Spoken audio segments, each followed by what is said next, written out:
हाँ जी गाइस, क्या हाल है। So basically today we are going to start a new chapter. Basically statement of cash flow इसका नाम है and it is considered as one of the most difficult chapters of A2 accounting. And बहुत सारे जो teachers भी होते हैं वो भी इस चैप्टर को सही तरीके से करके पढ़ाते नहीं हैं, ठीक है। एंड आई डोंट नो क्यों नहीं पढ़ाते, but it is considered as one of the most difficult chapter.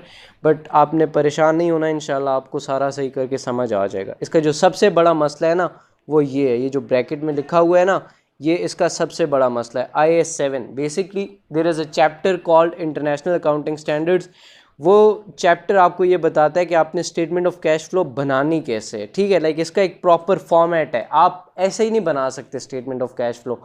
आपने एक प्रॉपर फॉर्मेट है, जिस तरह आपका इनकम स्टेटमेंट का, स्टेटमेंट ऑफ फाइनेंशियल पोजीशन का फॉर्मेट होता है ना प्रॉपर, इसी तरह स्टेटमेंट ऑफ कैश फ्लो का भी एक फॉर्मेट होता है। एंड ये फॉर्मेट आपको देता है IAS 7। लाइक IAS 7 एक स्टैंडर्ड है जो आपको बताता है कि स्टेटमेंट ऑफ कैश फ्लो कैसे बनानी है, ठीक है।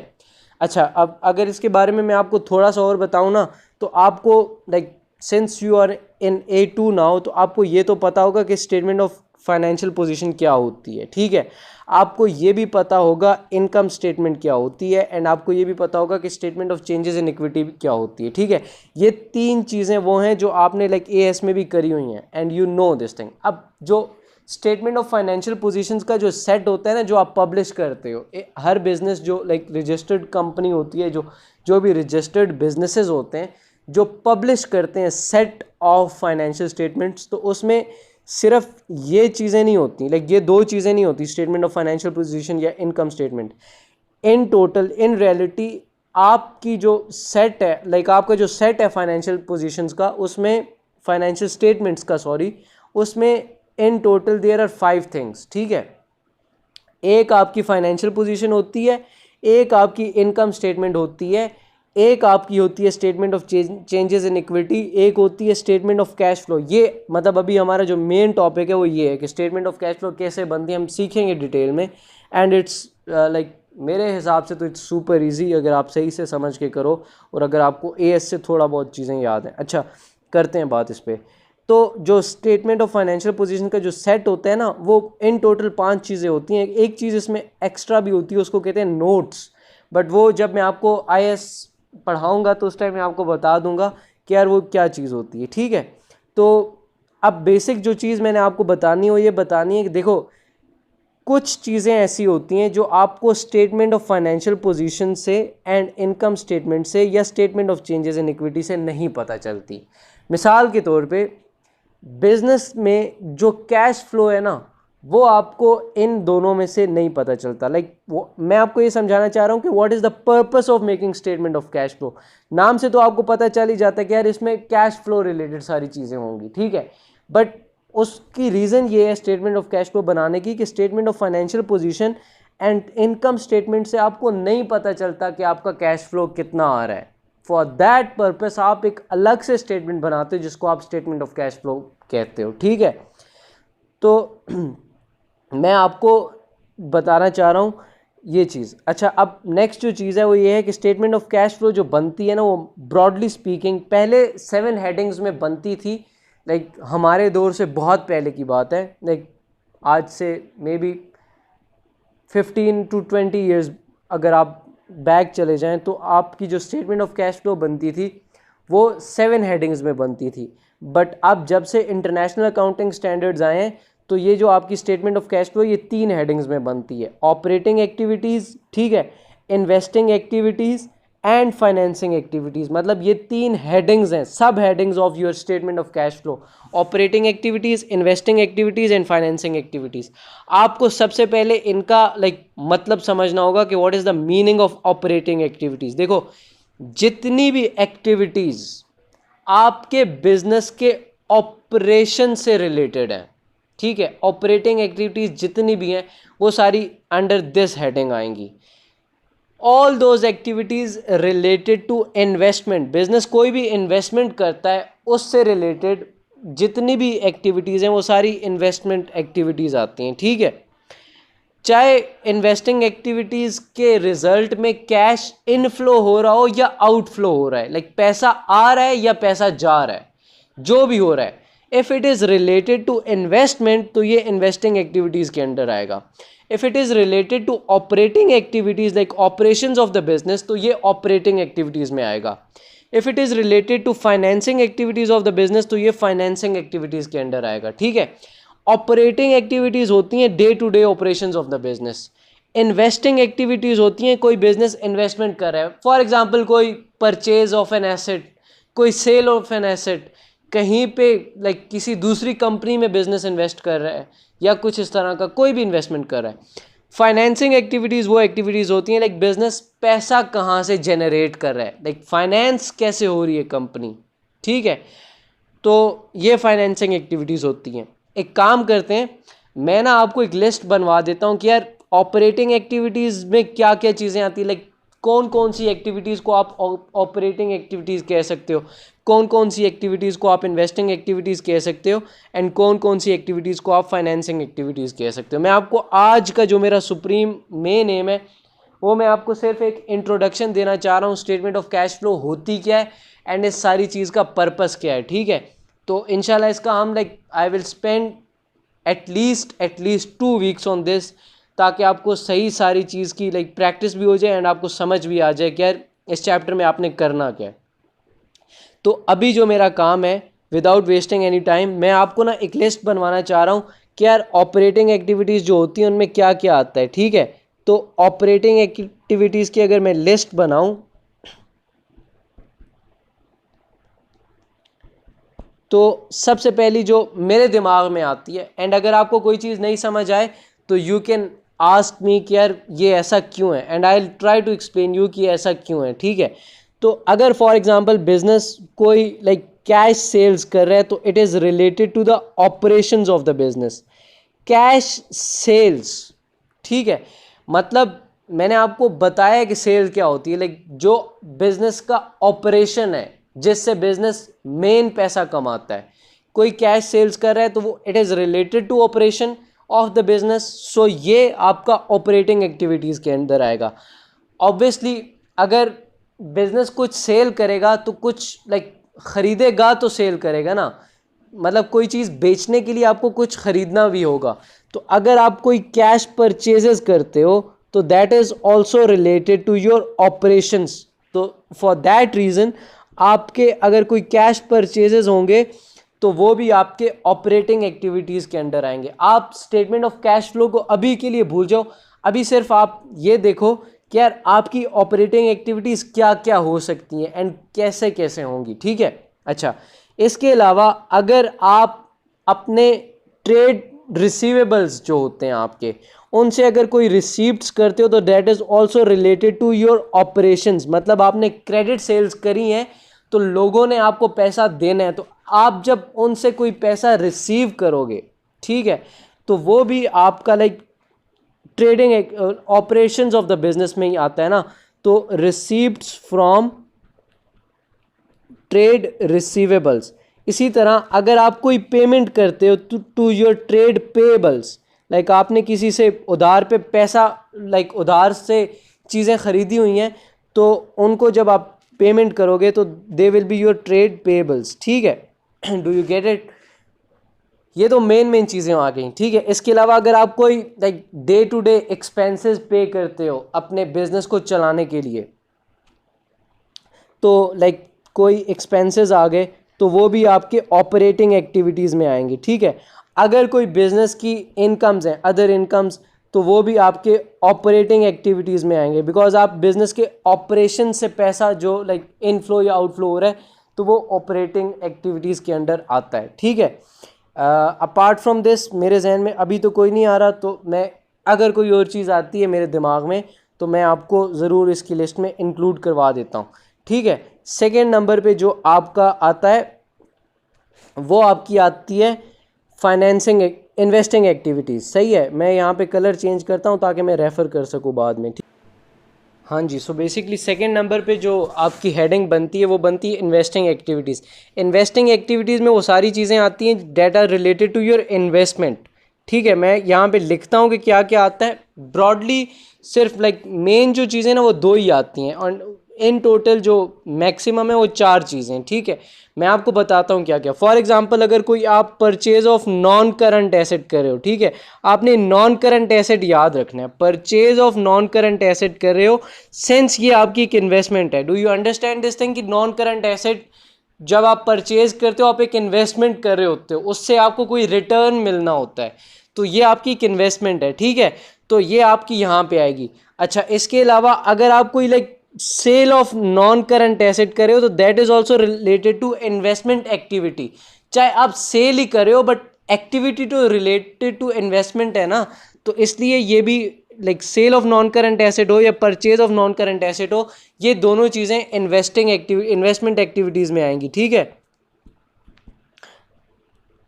अच्छा, सो बेसिकली अब इसके अलावा अगर आप फॉर एग्जांपल किसी भी कंपनी के शेयर्स खरीदते हो, अगर आपके पास एक्सेस पैसा, बहुत सारी कंपनीज ऐसी होती हैं जो दूसरी कंपनीज में इन्वेस्ट करती हैं, तो उन पे अगर आपको कोई लाइक डिविडेंड रिसीव्ड हो रहा है, ठीक है, डिविडेंड रिसीव्ड हो रहा है, तो वो आपने इधर लिखना है, ठीक है, इन्वेस्टिंग एक्टिविटीज। सिंस आपका ये जो रिटर्न आ रहा है ये इन्वेस्टमेंट के ऊपर आ रहा है, तो इसलिए आप इसको इन्वेस्टिंग एक्टिविटीज़ के अंडर लिखोगे, ठीक है। अपार्ट फ्रॉम दिस एक और चीज़ है जिसको लाइक फॉर एग्जांपल आपने किसी को डिबेंचर्स दिए हुए हैं, ठीक है, अगर आपने फॉर एग्जांपल किसी भी कंपनी को डिबेंचर्स दिए हुए हैं तो उस पर आपको जो इंटरेस्ट मिलेगा, सिंस वो भी आपकी एक इन्वेस्टमेंट होती है एक तरह से, तो इंटरेस्ट रिसीव्ड अगर आपको हो रहा है तो वो भी आपकी इन्वेस्टिंग एक्टिविटीज़ में आएगा। मैंने आपको अभी तक जो चीज़ें बता दी हूँ ये बता दी। देखो, ऑपरेटिंग एक्टिविटीज़ जो मैंने आपको बताई हैं, these are related to operations of the business, ठीक है। इसमें आप अगर कोई कैश सेल्स करते हो तो वो आपकी ऑपरेटिंग एक्टिविटी है, कैश की आप कोई परचेजेस करते हो तो आपकी एक ऑपरेटिंग एक्टिविटीज़ है, आप कोई क्रेडिट सेल्स करते हो और उस बंदे से बाद में जब आप कोई रिसीप्ट्स लेते हो तो वो भी आपकी एक like operating activity, it's related to the operations of the business, ठीक है। अगर आप कोई ट्रेड पेबल्स को पेमेंट्स करते हो तो वो भी आपकी एक ऑपरेटिंग एक्टिविटीज़ है। इसके अलावा मैंने आपको बताया कि डे टू डे एक्सपेंसेस जो आपके होते हैं वो भी आपके ऑपरेशंस में ही आते हैं। एंड आपकी कोई इनकम्स होती हैं, लाइक फॉर एग्जांपल कोई रेंट आपको मिल गया, वो भी ऑपरेशन है ना बिजनेस का। बिजनेस के पास कोई जगह खाली पड़ी है, उसने रेंट पे दे दी, तो आपको अगर कोई रेंट मिल गया तो वो भी आपकी एक ऑपरेटिंग एक्टिविटी है। सेकेंड नंबर पे मैंने आपको ये बताया है कि यार इन्वेस्टिंग एक्टिविटी क्या क्या होती हैं। लाइक इन्वेस्टिंग एक्टिविटी में all those activities which are related to investment of the business, ठीक है, तो वो इन्वेस्टिंग एक्टिविटीज़ होती हैं। अच्छा, अब इसमें purchase of non current asset आता है, ठीक है, sale of non current asset आता है। अगर आपको कोई डिविडेंड मिल रहा है, लाइक आपने किसी कंपनी में इन्वेस्ट किया हुआ है, किसी की शेयर्स खरीदे हुए हैं, तो आपको डिविडेंड मिलेगा, तो वो जो डिविडेंड रिसीव्ड होगा वो भी आपका इन्वेस्टिंग एक्टिविटीज़ के अंदर आएगा, ठीक है। इंटरेस्ट रिसीव्ड, अगर आपने किसी को डिबेंचर्स किसी को दिए हुए हैं अपने, like what I mean to say, अगर आपने किसी के डिबेंचर्स लिए हुए हैं, सॉरी दिए हुए नहीं, लिए हुए हैं, तो आपको इंटरेस्ट मिलेगा ना, डिबेंचर इंटरेस्ट अगर आपको रिसीव हो रहा है तो वो आपका इसमें आएगा, ठीक है। द थर्ड हेडिंग इज, मैंने आपको बताई 3 हेडिंग्स है ना, तो जो तीसरी हेडिंग है वो है बेसिकली फाइनेंसिंग एक्टिविटीज़, ठीक है, फाइनेंसिंग एक्टिविटीज़। फाइनेंसिंग एक्टिविटीज़ का मतलब ये है कि आपका जो बिजनेस है वो फाइनेंस कहाँ से होता है, मतलब ये पैसा कहाँ से करता है, लाइक पैसा जनरेट इसका कैसे होता है। जनरेट का मतलब है कि अगर इसको कोई पैसा चाहिए होगा, कोई बड़ी लाइक अमाउंट इसको चाहिए, तो ये पैसा कहाँ से लाएगा। फॉर एग्जांपल कोई लोन अगर लेता है तो इशू ऑफ लोन से आप पैसा फाइनेंस कर सकते हो ना।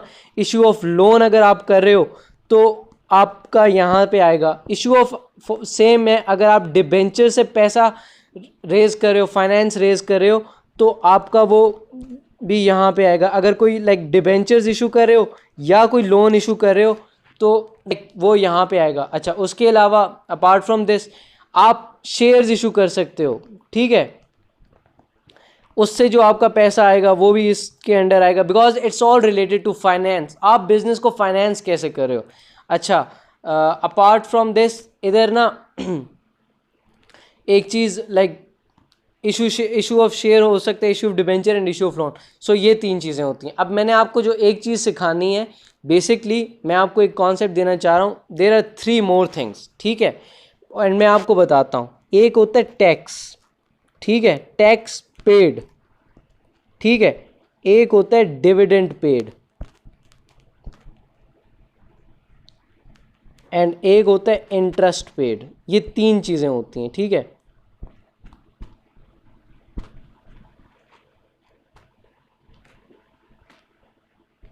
मैं इसको इधर ऊपर लिखता हूँ ताकि मैं आपको यार गलत हो गया, एक मिनट, मैं ना ये दोबारा लिखता हूँ।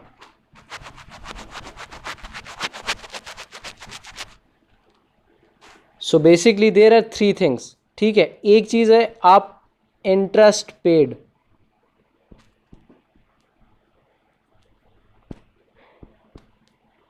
दूसरी चीज़ है डिविडेंड पेड,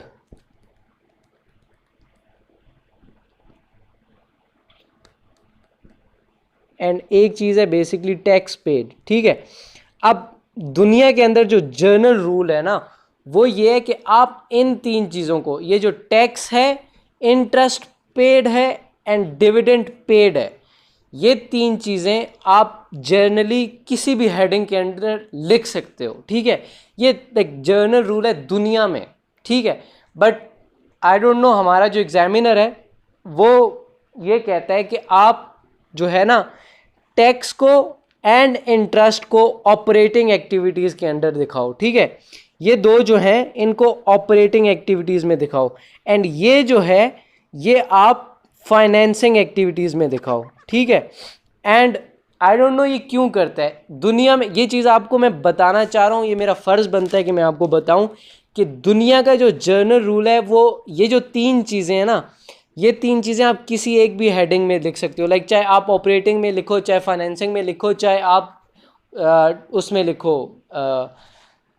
इन्वेस्टिंग एक्टिविटीज़ में। बट द थिंग इज़ कि आपका जो एग्जामिनर है वो ये कहता है कि टैक्स पेड और इंटरेस्ट पेड को आप ऑपरेटिंग एक्टिविटीज़ में दिखाएं एंड डिविडेंड पेड को आप फाइनेंसिंग एक्टिविटीज़ में दिखाएं। अब मेरा थोड़ा सा इख्तिलाफ है इस चीज़ से, मैं आपको बता देता हूँ कैसे। मेरा ये मानना है, देखो डिविडेंड पेड जो है ना एंड इंटरेस्ट पेड, ये दोनों चीज़ें आपकी ना फाइनेंस की कॉस्ट है। मैं समझता हूँ कि अगर आप डिविडेंड पेड को फाइनेंसिंग में डाल रहे हो ना, तो आपको इंटरेस्ट पेड को भी फाइनेंसिंग में डालना चाहिए।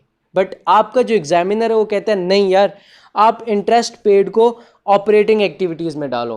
देखो इंटरेस्ट आप किस पे करते हो, लोन अगर आप किसी से ले रहे हो तो उस पर आप इंटरेस्ट पे कर रहे हो ना, तो लोन क्या है, ये फाइनेंसिंग एक्टिविटी है, तो इसकी जो कॉस्ट है ये भी फाइनेंसिंग में आनी चाहिए ना। डिविडेंड पेड ये आपका इशू ऑफ शेयर पे जाता है ना, तो इशू ऑफ शेयर पे अगर जाता है and issue of share is a financing activity, तो उसकी जो कॉस्ट है वो फाइनेंसिंग में जा रही है। तो मैं कहता हूँ कि इंटरेस्ट पेड जो है ना, क्योंकि ये लोन पे दिया जाता है and loan is a financing activity, तो आपकी ये इंटरेस्ट पेड भी फाइनेंसिंग एक्टिविटी के अंदर ही जाना चाहिए। बट आपका एग्जामिनर कहता है कि ये दो चीज़ें जो है ना, ये आप ऑपरेटिंग एक्टिविटी में डालो एंड जो डिविडेंड आप पे करो ये फाइनेंसिंग में डालो, ठीक है। टैक्स पेड का मैं मानता हूँ, बिकॉज टैक्स जो आप पे करते हो वो आप लाइक बिजनेस का जो ऑपरेशन है उससे जो आपको प्रॉफिट होता है उस पर पे करते हो, तो इसलिए आप टैक्स पेड डाल सकते हो ऑपरेशन में। बट इसका जो है ना इंटरेस्ट पेड का, मैं खुद ज़ाती तौर पे थोड़ा सा इख्तिलाफ रखता हूँ इस चीज़ से, ठीक है।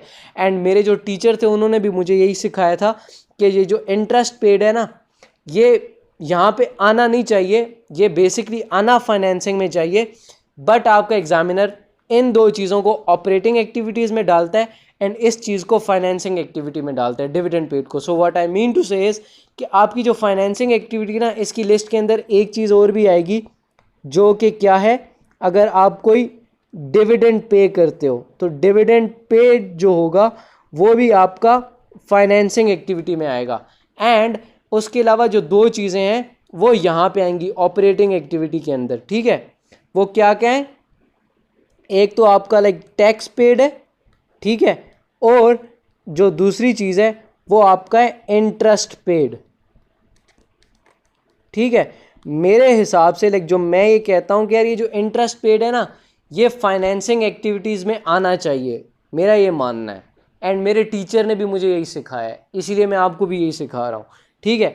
बट ये है कि आपका एग्जामिनर ये कहता है, बट जर्नल रूल ये है कि आप इन तीनों को ना किसी भी हेडिंग के अंडर डाल सकते हो, जर्नल रूल ये है, ठीक है। तो मैंने आपको, आई होप आपको समझा दिया। अब हमने बेसिकली ये सब कुछ कर लिया, लाइक मैंने आपको ये बता दिया कि ऑपरेटिंग एक्टिविटीज़ में क्या क्या आ सकता है, ठीक है। Cash sales, cash purchases, receipt from trade receivables, payment from trade payables, expenses आपको इनकर करे हो, आपको कोई इनकम्स आ रही हैं, आपको टैक्स पेड करे हो एंड इंटरेस्ट पेड करे हो, ये सारी ऑपरेटिंग एक्टिविटीज़ हैं, ठीक है। इन्वेस्टिंग एक्टिविटीज़ में ये सारी चीज़ें आती हैं एंड फाइनेंसिंग एक्टिविटीज़ में ये सारी चीज़ें आती हैं। तो आपको लाइक मैंने एक पॉइंट ऑफ थॉट दे दिया है कि यार क्या क्या सीन हो सकता है।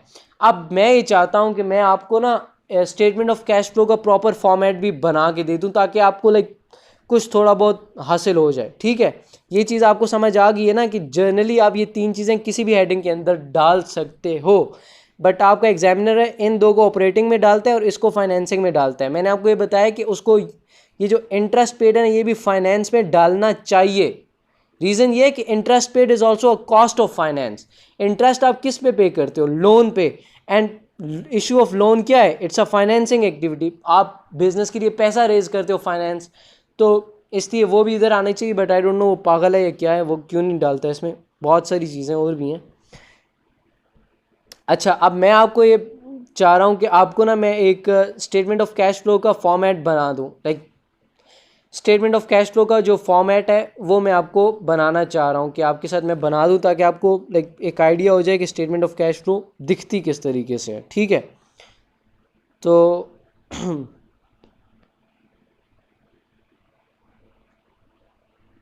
सबसे पहले आपने इसमें दो कॉलम्स इस तरह बना लेने हैं, ठीक है। ये मैं सिर्फ अभी आपको एक वो दे रहा हूँ आइडिया कि यार आपने बनानी कैसे है। तो आपने सबसे पहले दो कॉलम्स इस तरीके से बना लेने हैं एंड आपकी जो स्टेटमेंट ऑफ कैश फ्लो होगी ना, वो हमेशा स्टार्ट होगी लाइक सबसे पहले आपने सबसे पहली हेडिंग लिखनी है ऑपरेटिंग एक्टिविटीज़, ठीक है। सबसे पहली जो आपकी हेडिंग होगी स्टेटमेंट ऑफ कैश फ्लो की, वो होगी ऑपरेटिंग एक्टिविटीज़, ठीक है।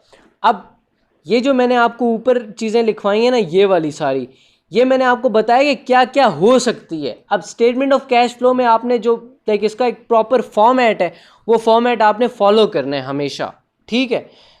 तो मैं आपको सिखा देता हूँ कि क्या फॉर्मेट है। अब इसमें सबसे पहली जो चीज़ आपने, जो स्टार्टिंग पॉइंट होता है स्टेटमेंट ऑफ कैश फ्लो का, वो बेसिकली होता है ऑपरेटिंग प्रॉफिट, ठीक है। तो यू स्टार्टेड फ्रॉम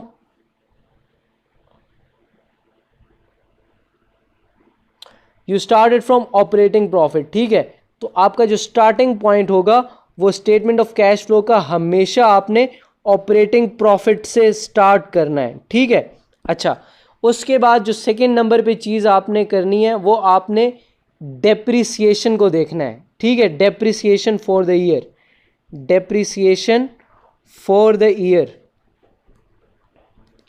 ठीक है। आपने सबसे पहले ऑपरेटिंग प्रॉफिट लिया, उसमें depreciation for the year add करनी है। मैं यहाँ पे प्लस लिख रहा हूँ साथ, ठीक है।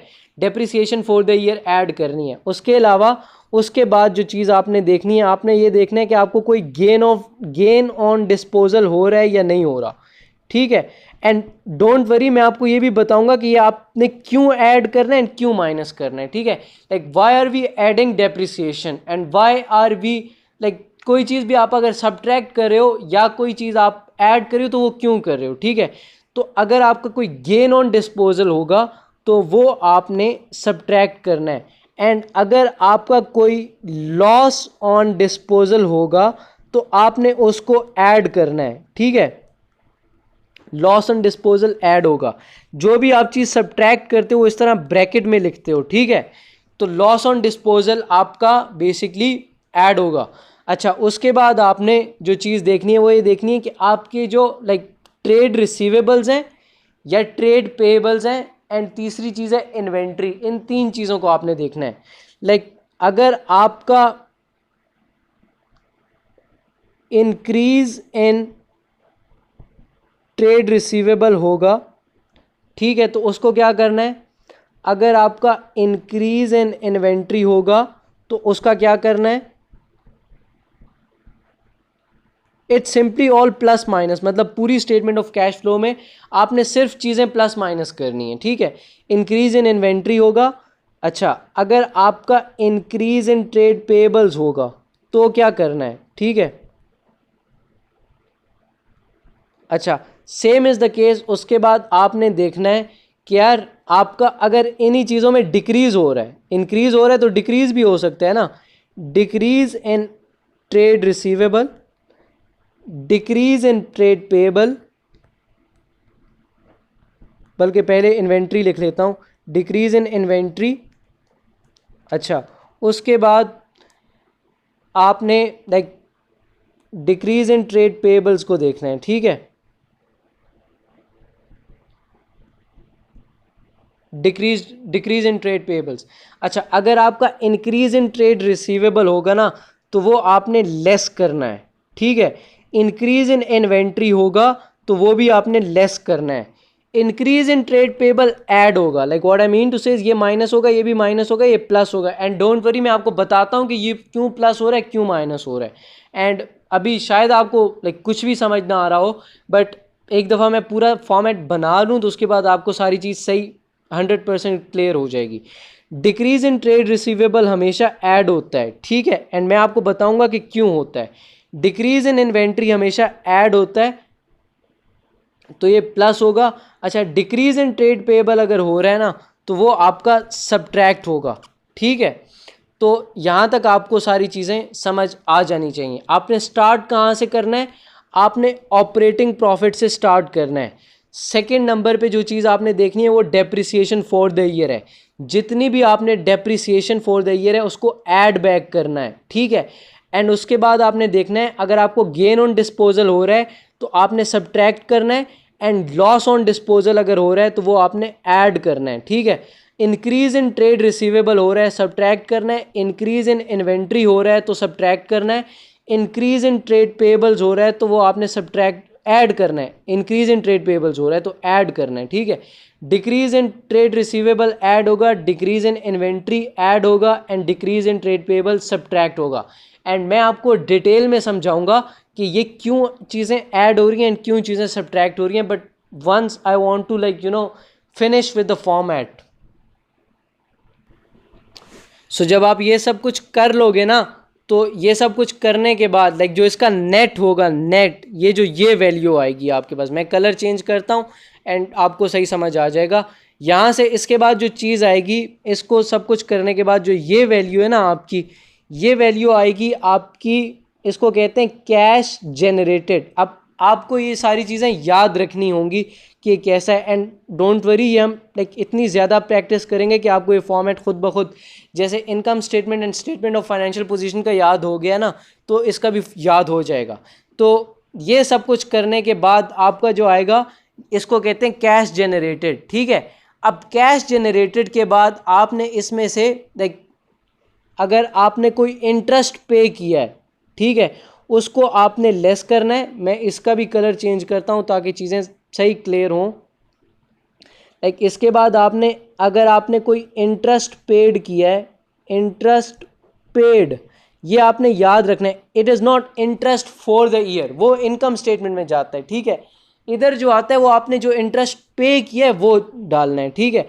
एंड उसके बाद जो एक और चीज़ है, उसके बाद अगर आपने कोई टैक्स पे किया है, ठीक है, टैक्स पेड, वो आपने ये दोनों चीज़ें इसमें से लेस करनी है, ठीक है। लाइक इंटरेस्ट पेड भी लेस होगा एंड टैक्स पेड भी लेस होगा। जब ये दोनों चीज़ें लेस हो जाएंगी तो आपके पास जो लाइक इसका फाइनल आंसर आएगा वो आएगा नेट कैश जनरेटेड, ठीक है। मैं इसका भी कलर चेंज करता हूँ ताकि आपको कोई वो ना रहे, एंड फिर मैं आपको समझाता हूँ कि यार क्या सीन है। अब इधर मैं लिख रहा हूँ ये जो लाइक अब यहाँ से फाइनल आंसर है वो है नेट कैश जनरेटेड, एंड ये आपने लाइक इसका जो सम है ये आपने सेकंड कॉलम में लिखना है, ठीक है। अब ये आपका ऑपरेटिंग एक्टिविटी का खाली है, like operating activities, and it's the most lengthiest one. बाकी दोनों जो हैं वो छोटे छोटे हैं। मैं आपको लाइक अगले दोनों समझाने से पहले ये समझा देता हूँ कि इसमें ये जो सब कुछ ऐड माइनस हो रहा है ये क्यों हो रहा है, ठीक है। एंड आपको तब तक लाइक फॉर्मेट भी याद हो जाएगा।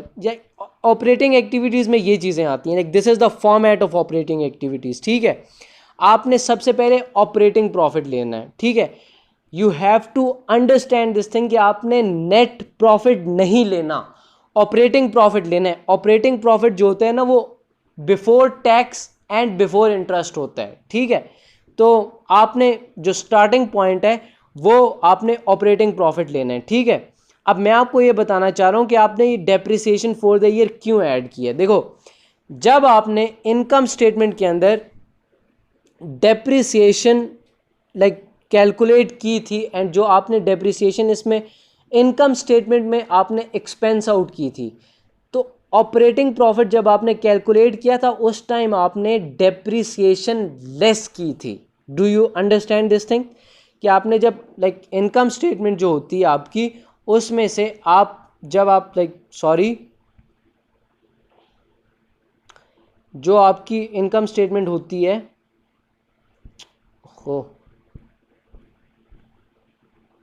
जो आपकी like what I mean to say जो आपकी इनकम स्टेटमेंट होती है उसका जो फॉर्मेट होता है वो लाइक अगर मैं रफ बनाऊं तो सेल्स, उसमें से cost of goods sold less करते हो, ओपनिंग इन्वेंट्री प्लस माइनस करके जो भी प्लस माइनस करना होता है। मैं आपको सिर्फ एक पॉइंट दे रहा हूँ, यहाँ से आपके पास ग्रॉस प्रॉफिट आता है। ठीक है, ग्रॉस प्रॉफिट जब आपके पास आ गया इसमें से आप एक्सपेंसेस लेस करते हो एंड इस एक्सपेंसेस में आप लाइक कोई वेजेस पे कर रहे हो या कोई लाइक लॉस ऑन डिस्पोजल हो रहा है।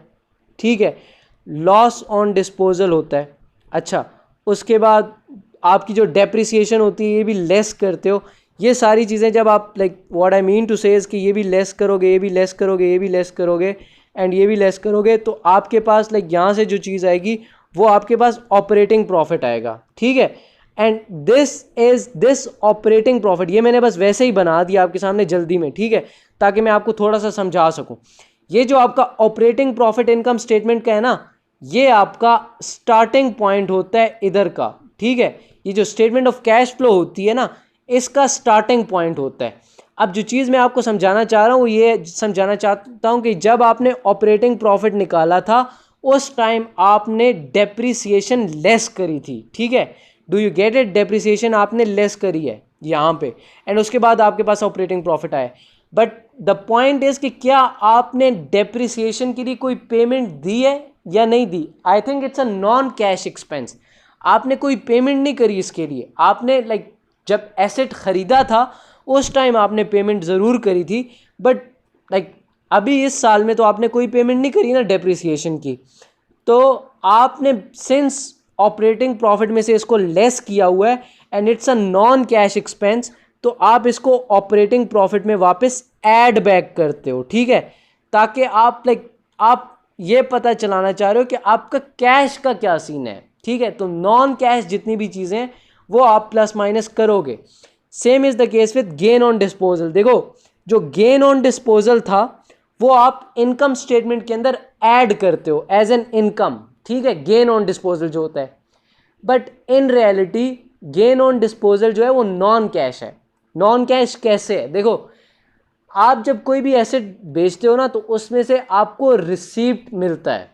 ठीक है, वो जब आपको like financing activity, investing activity में आपको समझाऊंगा ना तो उस टाइम मैं आपको डिटेल में ज़्यादा बेहतर समझा सकूंगा कि why is this a non cash. तो सिंस ये आपका, आप अभी ये मान लो कि ये नॉन कैश है and since it's a non cash and income statement में जब हम ऑपरेटिंग प्रॉफिट निकालते हैं तो उसमें ये ऐड हुआ है। ठीक है, तो अब हम सिंस हम कैश निकालना चाह रहे हैं तो इसको हम सब्ट्रैक्ट करते हैं। ठीक है, गेन ऑन डिस्पोजल को हम सब्ट्रैक्ट करते हैं हमेशा। उसके बाद नेक्स्ट चीज़ आती है loss on disposal. It is also non cash. अब लॉस ऑन डिस्पोजल हमने ऑपरेटिंग प्रॉफिट में से लेस किया हुआ था। जब हमने ऑपरेटिंग प्रॉफिट निकाला है यहाँ पे तो उस टाइम पे यहाँ पे अगर आप देखो तो हमने लॉस ऑन डिस्पोजल लेस किया था एज एन एक्सपेंस।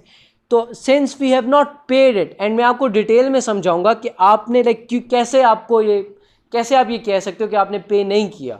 ठीक है, तो आपका since it's a non cash expense तो लॉस ऑन डिस्पोजल को आप ऐड बैक करते हो। ठीक है, डेप्रिसिएशन को आप ऐड करते हो because it's a non cash expense. Gain on disposal को आप सब्ट्रैक्ट करते हो because it's a non cash income, non cash income. आपने ऑपरेटिंग प्रॉफिट में जो चीज़ें ऐड करी हुई हैं नॉन कैश, वो सब्ट्रैक्ट करते हो, ठीक है। एंड जो आपने नॉन कैश चीज़ें सब्ट्रैक्ट करी हुई हैं वो आप ऐड बैक करते हो ताकि आपको लाइक कैश का पता चल सके, ठीक है। अच्छा, उसके अलावा जो नेक्स्ट चीज़ है वो इंक्रीज इन ट्रेड रिसीवेबल्स है। मतलब ये कि आपका जो नंबर ऑफ ट्रेड रिसीवेबल है ना, जो आपने उधार पे चीज़ें बेची हैं, वो नंबर आपका बढ़ गया है। तो इसलिए जो आपका इंक्रीज होता है वो आप सब्ट्रैक्ट करते हो, ठीक है। एंड अगर आपका डिक्रीज हो रहा है, डिक्रीज हो रहा है ट्रेड रिसीवेबल, इसका मतलब है आपने ट्रेड रिसीवेबल में से पैसा लिया है, लाइक ट्रेड रिसीवेबल से आपने पैसा रिसीव किया है तो वो डिक्रीज हुआ है ना। तो इसलिए आप डिक्रीज इन ट्रेड रिसीवेबल को ऐड करते हो। And increase in trade receivable का मतलब है आपका ट्रेड रिसीवेबल बढ़ गया है, आपने पैसा उनसे नहीं लिया, उल्टा आपने और उधार पे दे दिया है। तो मतलब कैश तो आपका डिक्रीज हो गया ना बिजनेस के पॉइंट ऑफ व्यू से। तो इसलिए ये आपका डिक्रीज होता है, लाइक सब्ट्रैक्ट होता है। Increase in trade receivable and decrease in trade receivable आपका हमेशा ऐड होता है, ठीक है। अच्छा, नेक्स्ट चीज़ है decrease in inventory. Decrease in inventory का मतलब है आपने इन्वेंट्री सेल करी होगी तो आपकी इन्वेंट्री डिक्रीज हुई होगी। तो जब आप डिक्रीज करोगे तो उस टाइम आपको कोई पेमेंट मिलेगी ना, ठीक है। तो डिक्रीज इन इन्वेंट्री जो होगा वो आप ऐड बैक करोगे। रीज़न ये है ऐड बैक करने का क्योंकि लाइक ये जो डिक्रीज इन इन्वेंट्री है, ठीक है, ये डिक्रीज इन इन्वेंट्री की बात कर रहा हूँ। आई डोंट नो मैं ऑर्डर क्यों मिस कर गया, बट ये है कि मैं आपको बताना चाह रहा हूँ कि यार क्यों चीज़ें ऐड बैक करती हैं या सब्ट्रैक्ट होती हैं। तो since you are selling things और आपको पैसा मिल रहा है तो डिक्रीज इन इन्वेंट्री हमेशा ऐड बैक होगा, ठीक है। एंड इंक्रीज इन इन्वेंट्री का मतलब है आपने इन्वेंट्री खरीदी है, ठीक है। तो जब आप खरीदते हो इन्वेंट्री तो आपका बिजनेस से पैसा बाहर जाता है, ठीक है। तो cash out of the business जाएगा, तो इसलिए आप इंक्रीज इन इन्वेंट्री को सब्ट्रैक्ट करते हो, ठीक है। अच्छा, उसके बाद नेक्स्ट चीज़ है decrease in increase in trade payables को देख लो। इंक्रीज इन ट्रेड पेबल्स का मतलब है आपके जो उधार हैं, लोगों को जो आपने पैसा देना है, लोगों का पैसा आपके पास है, आपने देना है उनको। तो इसलिए बिकॉज आपका पेबल जो है वो इंक्रीज हो रहा है तो इसका मतलब है लोगों का पैसा आपके बिजनेस में है, आपके बिजनेस में कैश लोगों का फंसा हुआ है। तो आप उसको लाइक सब्ट्रैक्ट नहीं करते, आप उसको ऐड करते हो, ठीक है। इट्स उल्टा ऑफ ट्रेड रिसीवेबल, ठीक है। एंड अगर आप डिक्रीज इन ट्रेड पेबल करोगे तो वो आप सब्ट्रैक्ट इसलिए करोगे बिकॉज आपका ट्रेड पेबल डिक्रीज हो रहा है। डिक्रीज से मतलब आप लोगों को पैसा दे रहे हो, तो जब आप लोगों को पैसा दे दोगे तो आपका कैश कम होगा, इसलिए आप इसको लेस करते हो, ठीक है। तो ये चीज़ें हैं आपकी जो प्लस माइनस करनी है। ये भी मैंने आपको लाइक कोशिश करी है कि आपको बताऊं कि क्यों प्लस माइनस करने हैं। At the end of the day आपने ये फॉर्मेट ही याद रखना है, बट मैं आपको कोशिश कर रहा हूँ कि आपको लाइक कॉन्सेप्चुअली भी पता हो कि क्या चीज़ क्यों ऐड हो रही है एंड क्या चीज़ क्यों माइनस हो रही है, ठीक है। तो ये जो सब कुछ प्लस माइनस आप कर लोगे, उसके बाद जब आप इसका नेट निकालोगे ना, नेट, तो उसको कहते हैं कैश जनरेटेड, ठीक है। कैश जनरेटेड के बाद interest paid and tax paid आप सब्ट्रैक्ट करते हो। ये दोनों चीज़ें इसलिए लेस करते हो बिकॉज आपके बिजनेस के पॉइंट ऑफ व्यू से अगर सोचो तो जब आप इंटरेस्ट पे करोगे तो पैसा बिजनेस से बाहर जाएगा, आउटफ्लो होगा, तो इसलिए ये आप सब्ट्रैक्ट करते हो। टैक्स भी आपका आउटफ्लो होता है बिजनेस में से, तो इसलिए आप ये भी सब्ट्रैक्ट करते हो। तो जब ये सारी चीज़ें प्लस माइनस कर लेते हो तो जो चीज़ आपके पास बचती है ये आपका जो आएगा ये नेट कैश जनरेटेड आएगा, ठीक है। या इसका जो दूसरा नाम होता है वो ये होता है net cash flow from operating activities या नेट कैश फ्रॉम ऑपरेशंस, ठीक है। तो ये सीन होता है बेसिकली, ठीक है। अब ये चीज़ आपको याद रखनी पड़ेगी, इसका मैं कर कुछ नहीं सकता। ये ऑपरेटिंग एक्टिविटीज़ की हेडिंग है, ठीक है, ये सिर्फ ऑपरेटिंग है। अब मैं आपको बताना चाहता हूँ फाइनेंसिंग एक्टिविटीज़ की हेडिंग में क्या क्या आता है, ठीक है। नेक्स्ट पेज पे करते हैं। सॉरी, उफ अल्लाह,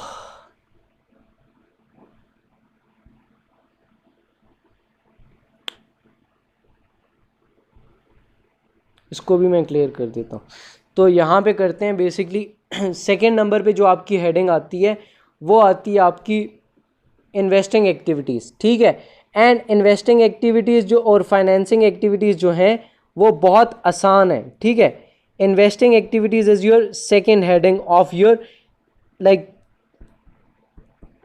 जो स्टेटमेंट ऑफ कैश फ्लो है आपके, लाइक ये जो स्टेटमेंट ऑफ कैश फ्लो है ना, ये सेम उसी तरीके से 2 कॉलम्स आपने बनाने होंगे। एंड मैं आपको बताता हूँ कि क्या सीन है इसका।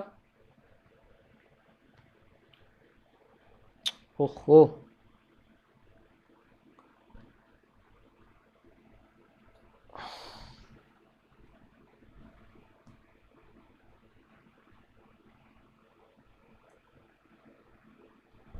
ठीक है, तो इसको भी मैं थोड़ा सा सेट कर दूं।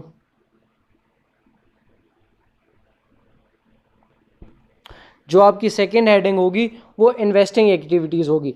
इन्वेस्टिंग एक्टिविटीज़ के अंदर क्या क्या आता है मैं आपको ये बताता हूँ। अब इन्वेस्टिंग एक्टिविटीज़ के अंदर जो आपका स्टेटमेंट ऑफ कैश फ्लो का फॉर्मेट है उसके अंदर सबसे पहले अगर कोई sale of non current asset हो रहा है वो आएगा, sale of non current asset. And sale of non current asset आपका लाइक प्लस होगा, ठीक है। एंड मैं आपको बताता हूँ क्यों प्लस होगा। एंड आपने इसमें से लेस करना है purchase of non current asset, ठीक है।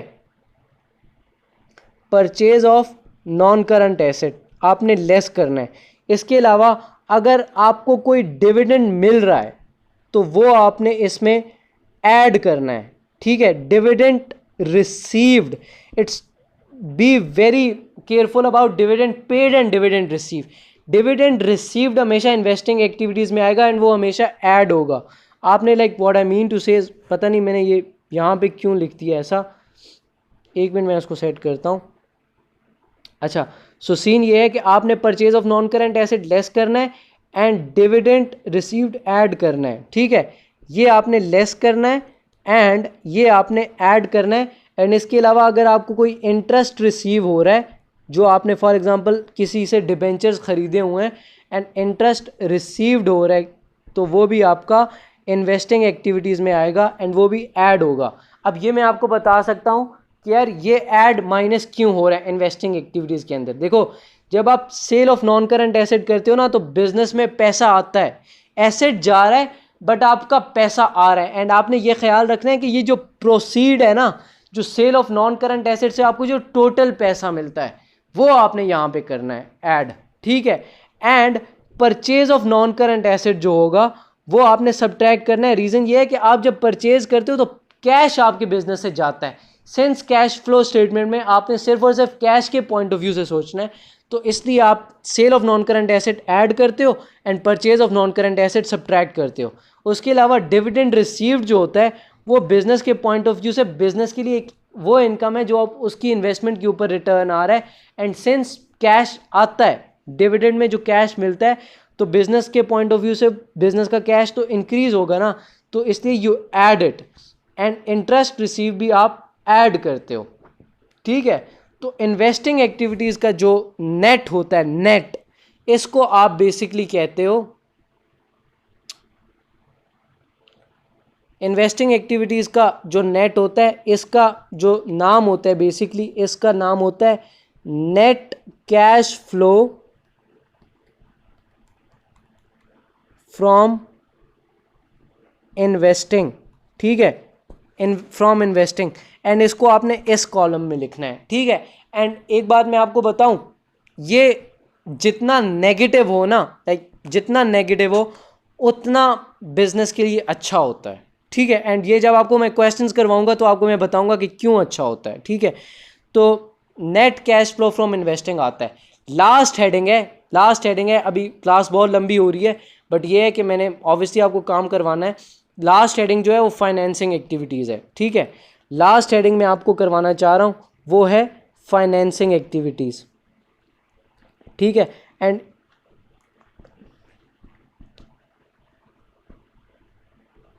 फाइनेंसिंग एक्टिविटीज़ में अगर आप कोई इशू ऑफ लोन करते हो वो आता है, ठीक है। अगर आप कोई रीपेमेंट ऑफ लोन करते हो वो आता है,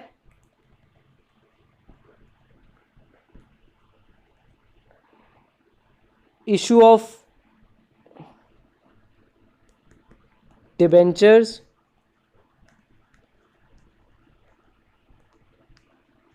and issue of shares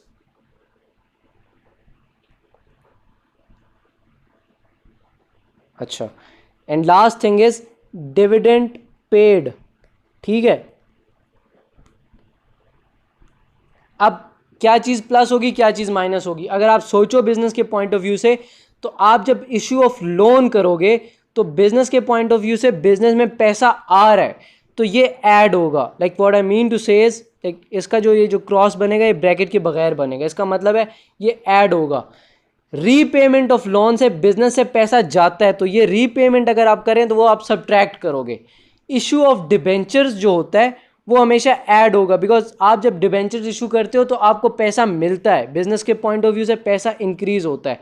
issue of share से भी पैसा बिजनेस के पॉइंट ऑफ व्यू को बिजनेस को मिलता है, बिजनेस के पॉइंट ऑफ व्यू से पैसा इंक्रीज हो रहा है, इनफ्लो हो रहा है। ठीक है, एंड डिविडेंड पे सब्ट्रैक्ट होता है बिकॉज जब आप डिविडेंड पे करते हो तो पैसा बिजनेस से जाता है। ठीक है, तो जब इसको करोगे तो यहाँ से जो चीज़ आपको मिलेगी वो जो होता है वो उसको कहते हैं net cash flow from financing.